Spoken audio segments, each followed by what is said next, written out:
you for still being here. And I see some new faces, so awesome. Thank you for coming.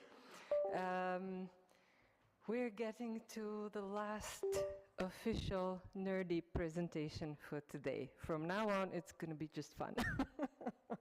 So after I'm finished, please stay. We're going to have a bit of discussion, and after that, we're going to have a book presentation by Stefan. So that's going to be super interesting as well. Well, here we have something we've been thinking about for so many years. As I was listening to all of these presentations today, it just kind of hit me over the head how many people you need and how many years in order to actually put everything together. Because like at the end of my presentation, we're going to see several models of the walls from Block 45. But we started working on this in 2019. We connected with VRHeritage in 2020. I went to Vienna in 2022 and 23, and then Ben came in 23, and it's only now that we are able to present this work. So it takes quite a long time to actually get the results, and I don't think this became quite so obvious when we saw the presentation. Everything looks like, okay, we have a lot of technology, you can just plug into internet and whatever you want, and you know, it kind of looks very simple. It takes time, and it takes a lot of consistency, I would say, in order to reach a certain point. So yeah, it's a big thing. Oops. No. Okay, this one. Yeah, for those of you who don't know me, my name is Ljiljana Radošević. I'm an art historian, and I'm also a member of Street Art Belgrade team. And we do a lot of things. So the basic things we do is documenting, researching, and disseminating everything we collect about graffiti and street art. On the other hand, we are really passionate professionals in our own fields. We all do different things, but then Street Art Belgrade became our passion project, where we realized that by working together, we can achieve so much more. And we try to be super professional about it, but it's basically what we love doing. And of course, at the end, we have independently been researching and documenting graffiti and street art for over 20 years. So even before I met Alexander and Ljiljana, Alexander had been taking photos, you know, all over the Europe and in Belgrade, and I've been mostly documenting the local scene. So, you know, it's a long work. And so with all that work, we end up with huge amount of photographs. And then the question becomes, so what do you actually do with it? So as you can see, on one side there is my archive, which I mostly did at the end of 90s and at the beginning of 2000s, when I was still using the regular films for the cameras. And as hard as it seems now, this is actually still the best way to preserve the old photographs, much better than just have the digital images of them, because I can still rescan the films that I did back then. Of course, at a certain point of time, I started using digital cameras, and now I'm kind of overflown by the amount of information and photographs that I have. And on the other side, you see part of Alexander's archive, because mine wasn't really available. Alexander's was always available, because he started a project that was called Belgrade Graffiti. And then when we merged as two associations, we became Street Art Belgrade.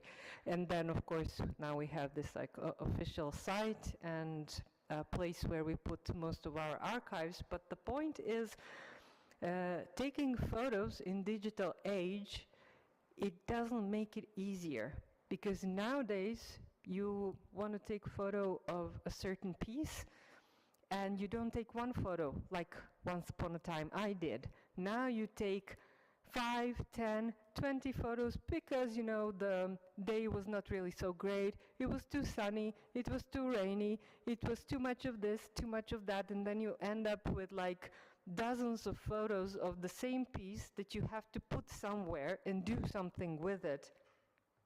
Which of course brings us to this point, like literally what to do with all these photos. And of course, like the easy thing would be, you know, just digitize it.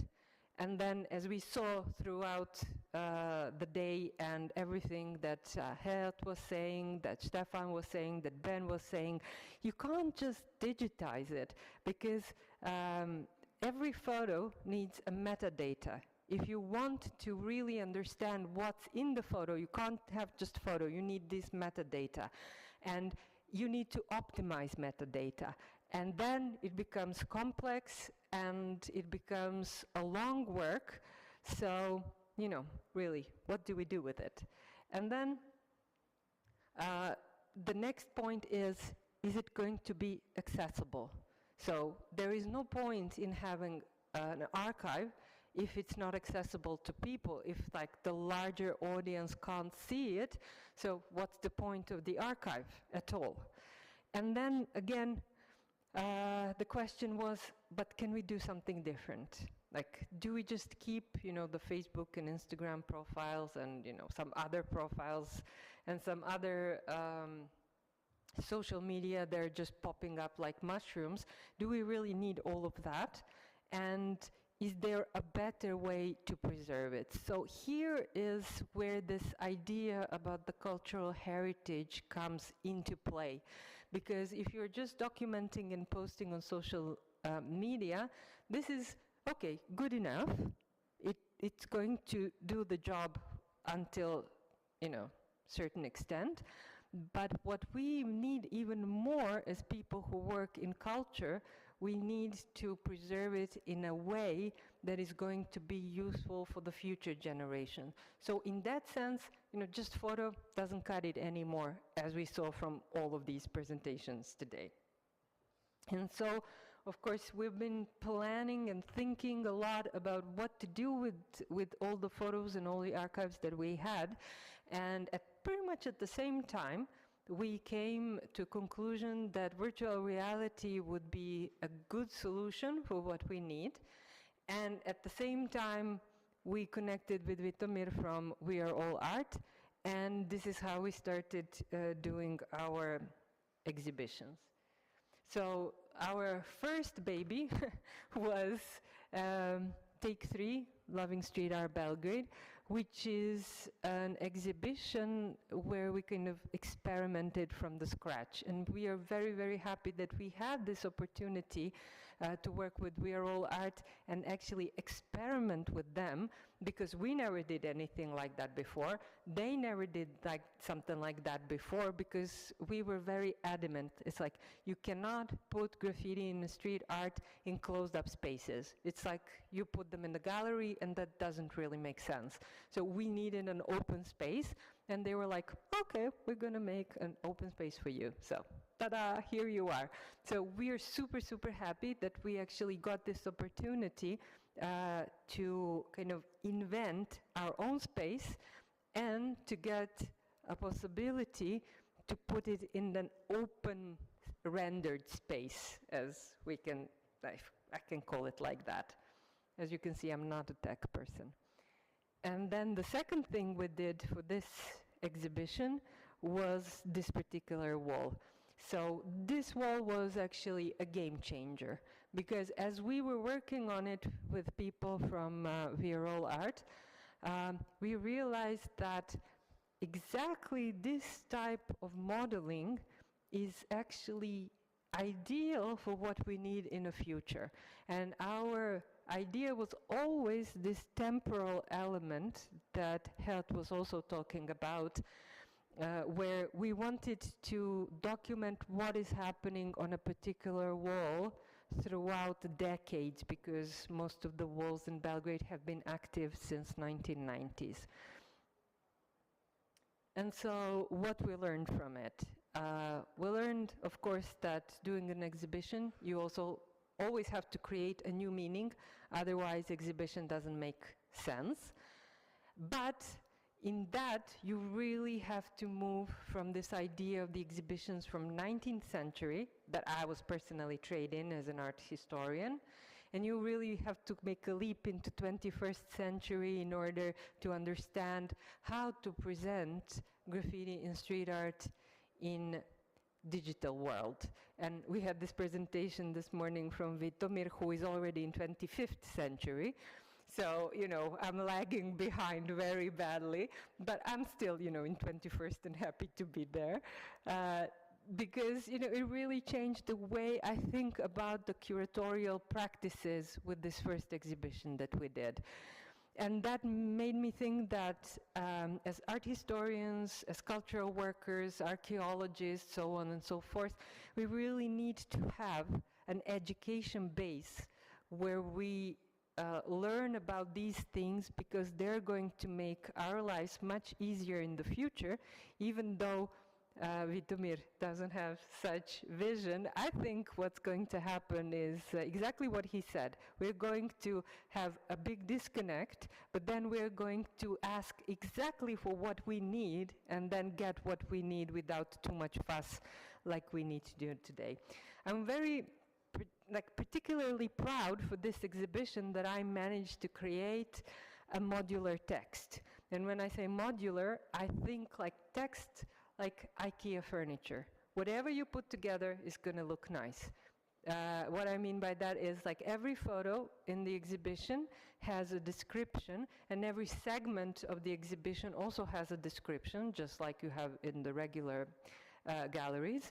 But whatever you read, in however way you sample the text, is going to make a sense to you. And at the end of the day, if I put it in the regular order, I'm going to get a proper catalog text that all of us art historians crave for. So, you know, a lot of things that we learn from it. So this is how the first one looked like. And by the way, if you still haven't tried it, we have our headset, so you can take a look at both the first exhibition that you see here and the second one I'm just going to talk about briefly. So, a new exhibition. So, with the first one, we experimented. With the second one, we couldn't experiment as much. So, instead of getting a new model made for our exhibition, we actually opted to use the model that was already pre-made by VRHeritage. And I really liked the place I found on their site, because it looks like an ideal combination between a contemporary gallery and an old industrial site. And it was semi-open, so it wasn't really closed off, which I have a huge problem with. And of course, we had a different concept. So in the first one, we actually had this idea that, well, we needed to use only the latest photos because we couldn't use the photos from the 90s, so we had to change the idea how we construct the exhibition. In this particular one, we didn't have that option because we were talking about certain thing. We had to move in historical order, and then we had to collect photos from late 1990s, early 2000s. We had to collect them from the authors, we had to collect them from the cultural institutions, and then made our process much lengthier. And then, of course, we had to learn by doing. You know, this is a very complex thing. It will take a lot of time if you do it in this particular way. And then again, you collect photos, and some of them you can't really use, even though they're very important. You know, that's life. Yes, but then the good part was we already had this idea about the modular text, and we again managed to make the modular text, which was great. But then this was the first time when we had a bilingual text, because our exhibition was kind of looking in direction of French graffiti and street art scene. And so the original text was in French, and we needed to make it available in English as well. So this makes a problem, of course. Like in the first exhibition, we had all the text read by AI, which was good. But now you have two texts, and you have to scroll, like you go into virtual reality and you have to scroll, like you have to choose whether you're going to listen to it in English or in French. And then we opted to have only text, not really read messages. And then the text is super long because you have it in the same place. So, you know, these are all things that you can't really predict, that you have to work with when you start working with these exhibitions. And the thing that we added, which helped quite a lot, was a little monitor. So when you enter the virtual reality setting and you walk through the exhibition, on the right-hand side at a certain point you will see a TV monitor where we put a slideshow of the low-resolution photos. So this was like a good opportunity to use all the photos we couldn't use in virtual reality itself, but they could be projected in a manner that wouldn't really affect their quality, and you can still see something that you wouldn't be able to utilize as such. So again, a long learning process. And this is the entrance to our exhibition. It's called Traces, and basically it deals with like the mutual influences between Serbian and French graffiti and street art scene. And this is how it looked like. I mean, you can still see it. It still looks exactly the same.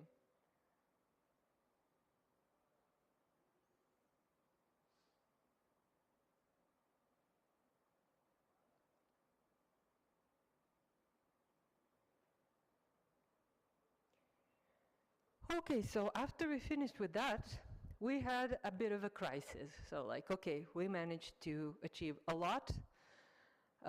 We collaborated with some great people, so what is the next step? Like, is it really necessary for us to do things all over and over again in the same manner?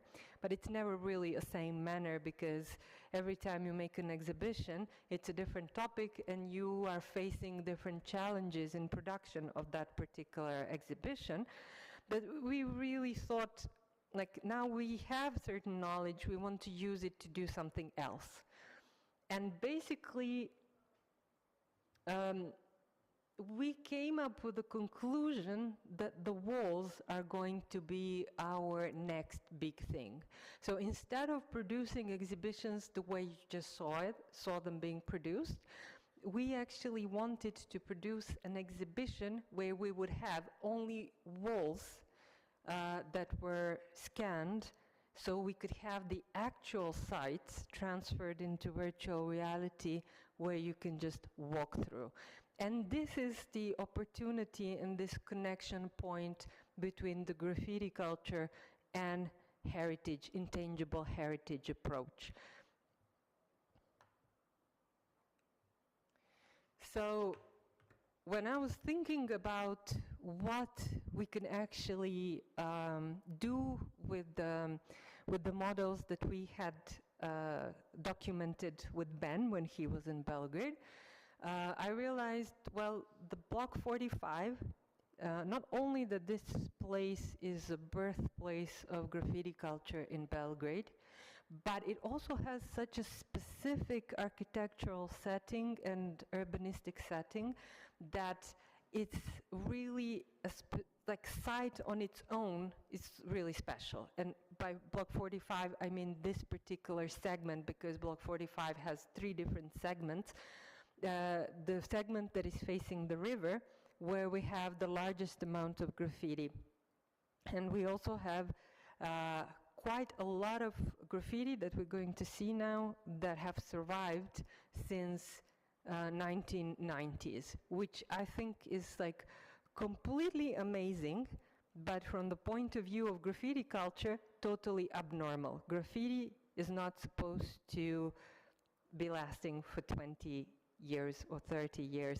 You know, it is a visual expression that was invented to appear and disappear in a very quick manner, and this is why we treat it as intangible heritage. However, when we are in Belgrade and we are facing something that lasts over 20 years, you kind of literally have this need to protect it. It's like, okay, if it survived 20 years, now we have to keep it alive.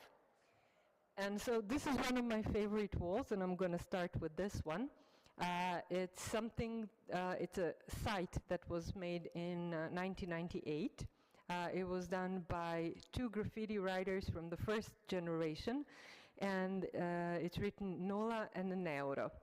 And the reason why I love this particular piece is that the original pieces were falling apart for 20 years, and around 2018, two graffiti writers from Block 45, Hope and Ness1, who are like unofficially like the curators and the wisdom keepers of Block 45, they've decided they're going to restore it. So, okay, once they reach the point where they're going to restore it, they figure out, well, restoration, like, it's not possible to restore graffiti. Like, you can never have the same movements as somebody who did it before you. So restoration as such is really not possible. And so they came up with the conclusion that reinterpretation would be a best way. And I totally agree with them that they have retained the original outline of the graffiti they were restoring, but they actually made it in a such way that it kind of looks totally new, and now it's like a combined piece between the original artist and the artist who reinterpreted. We wanted to preserve it, but as you could see in the previous images, it was a bit hard. Like, the best images we could get with the regular camera was actually these two. And for me, it just didn't cut it, you know. So when Ben came, I was like, okay, finally we have an opportunity to do something like this.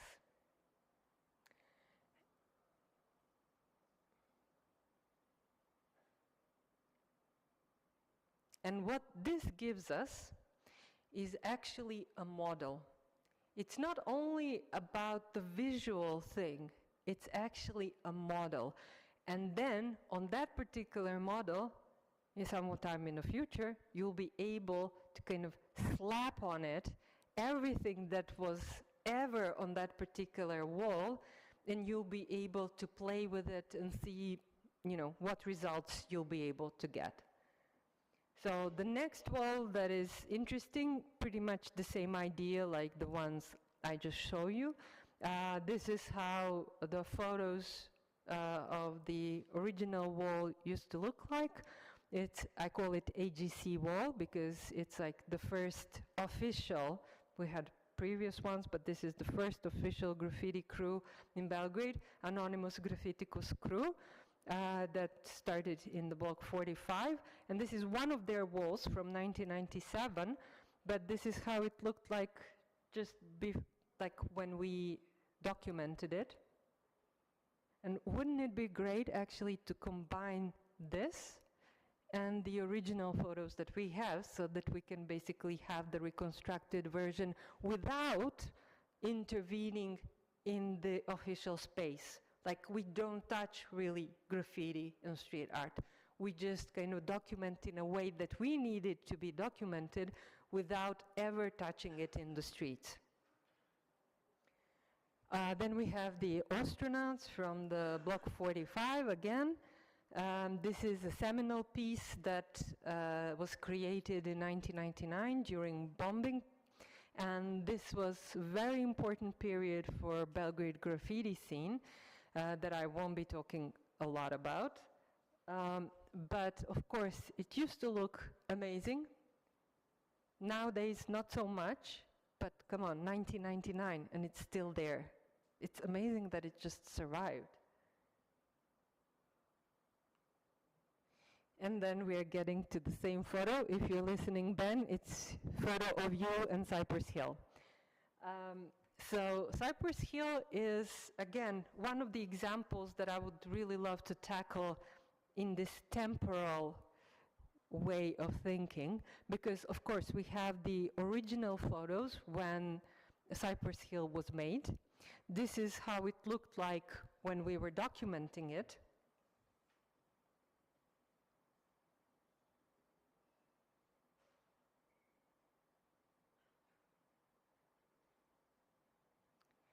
And this is how it looks now. So this is the newest thing. It is literally like restoration / reinterpretation that happened at the beginning of this year. It was made by the guys from Block 45 and Derox, another graffiti writer from Belgrade who specializes in photorealistic imagery. And they just couldn't make the original guy who made this piece, Misa, to fix it, because it had been fixed before, but they did it on their own, and then we have an addition. So I think this is quite an interesting moment where you can play with your 3D model, where, as I said before, you don't really intervene in the public space at all, but still you're able to combine certain things within a 3D model because you have a model, and then you have photos, and you just play with the photos. And then the next thing we really love and enjoy talking about is the wall, EMT wall in Block 70. So this particular one, as Ben already noted, is quite long.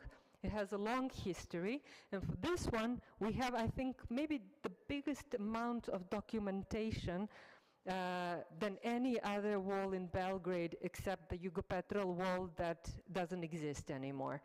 So here, this site was established in 1999, and I think until today, we have pretty solid documentation of everything that had been happening.